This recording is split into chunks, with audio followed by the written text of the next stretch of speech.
Lamb to the Slaughter, Part 2.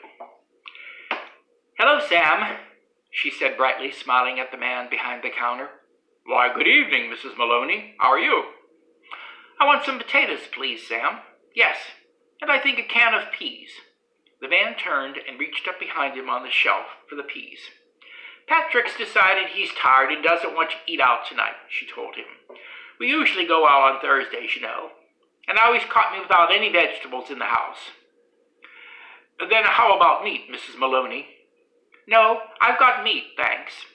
I got a nice leg of lamb from the freezer." "Oh." "I don't much like cooking it frozen." "Sam, but I'm taking a chance on it this time. You think it'll be all right?" "Personally," the grocer said, "I don't believe it makes any difference. You want these Idaho potatoes?" "Oh, yes, that'll be fine. 2 of those." "Anything else?" The grocer cocked his head to one side, looking at her pleasantly. "How about afterwards? What are you going to give him for afterwards?" "Well, what would you suggest, Sam?" The man glanced about his shop. "How about a nice big slice of cheesecake? I know he likes that." "Perfect," she said. "He loves it." And when it was all wrapped up and she had paid, she put on her brightest smile and said, "Thank you, Sam. Good night." "Good night, Mrs. Maloney, and thank you." And now she told herself as she hurried back, all she was doing now, she was returning home to her husband, and he was waiting for his supper. She must cook it good. She must make it as tasty as possible because the poor man was tired. And if, when she entered the house, she happened to find anything unusual or tragic or terrible, then naturally it would be a shock and she'd become frantic with grief and horror. Mind you, she wasn't expecting to find anything. She was just going home with the vegetables. Mrs. Patrick Maloney going home with the vegetables on Thursday evening to cook supper for her husband. That's the way, she told herself. Do everything right and natural.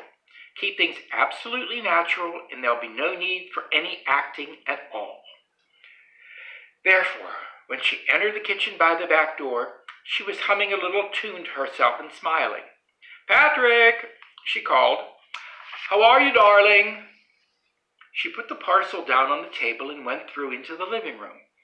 And when she saw him lying there on the floor with his legs doubled up and one arm twisted back underneath his body, it really was rather a shock.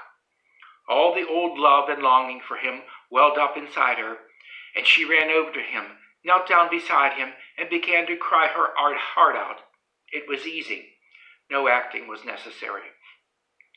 A few minutes later, she got up and went to the phone. She knew the number of the police station, and when the man at the other end answered, she cried to him, "Quick! Come quick! Patrick's dead!" "Who's speaking?" "Mrs. Maloney, Mrs. Patrick Maloney." "You mean Patrick Maloney's dead?" "I think so," she sobbed. "He's lying on the floor. I think he's dead."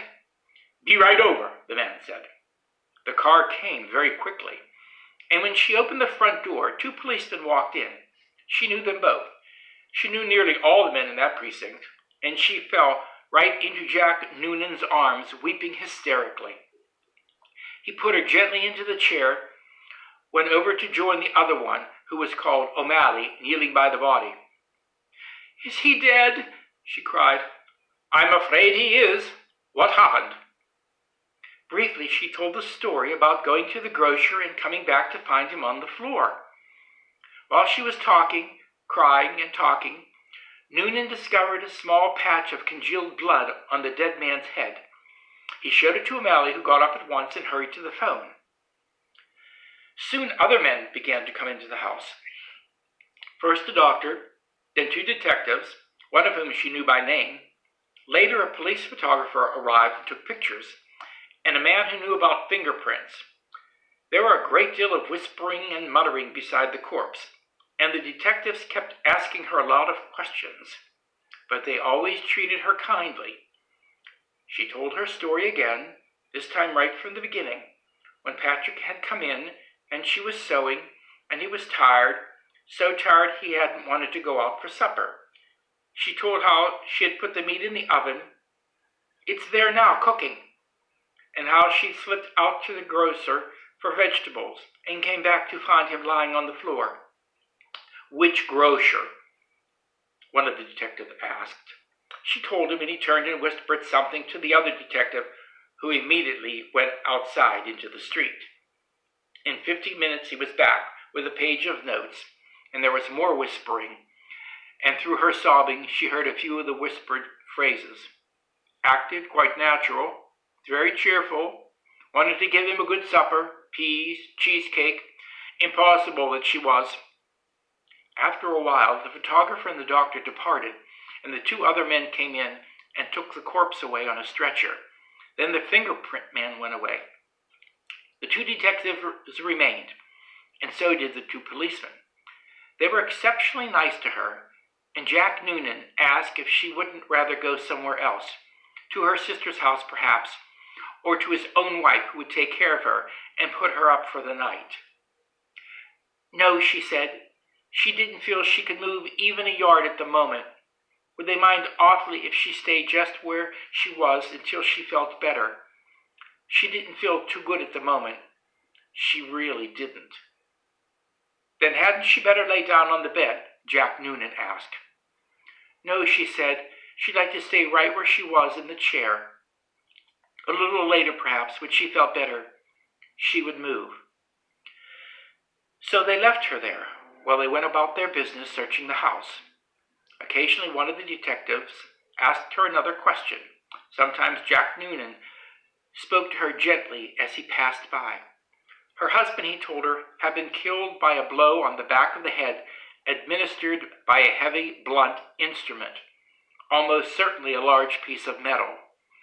They were looking for the weapon. The murderer may have taken it with him, but on the other hand, he may have thrown it away or hidden it somewhere on the premises.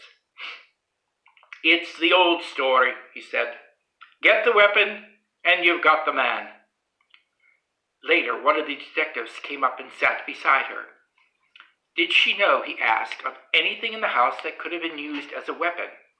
Would she mind having a look around to see if anything was missing?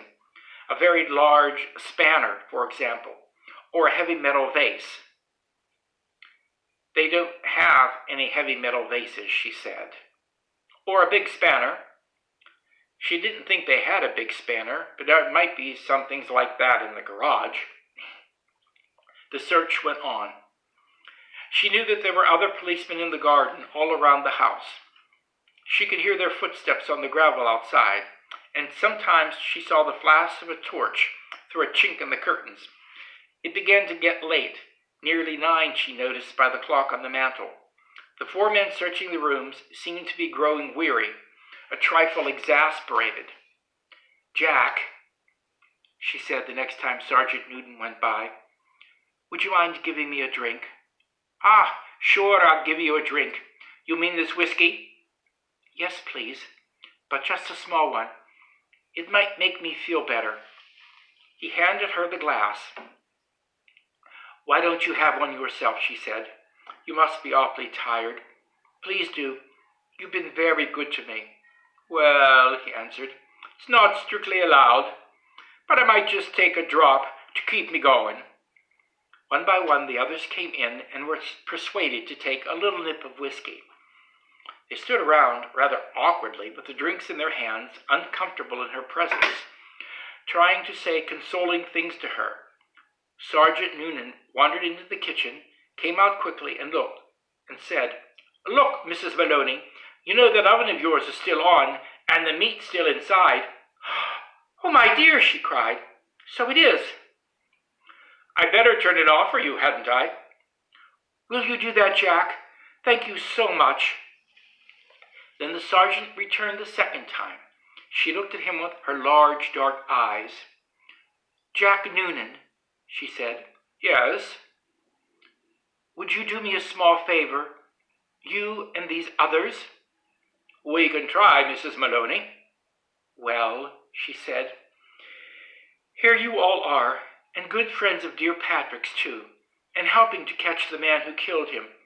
You must be terribly hungry by now because it's long past your supper time, And I know Patrick would never forgive me, God bless his soul, if I allowed you to remain in his house without offering you decent hospitality.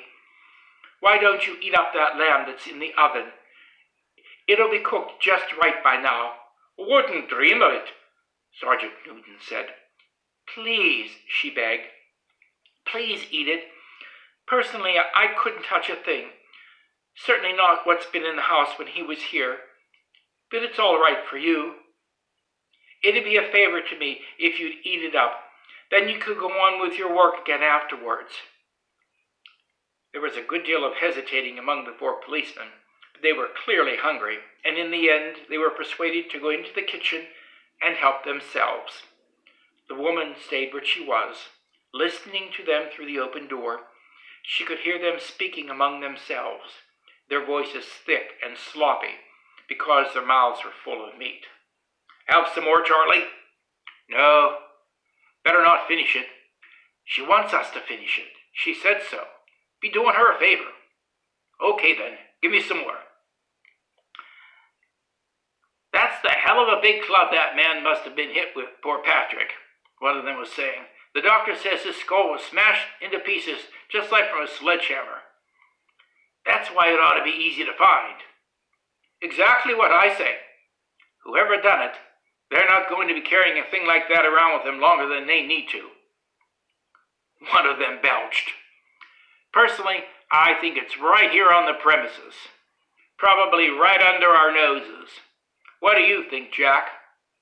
In the other room, Mary Maloney began to giggle.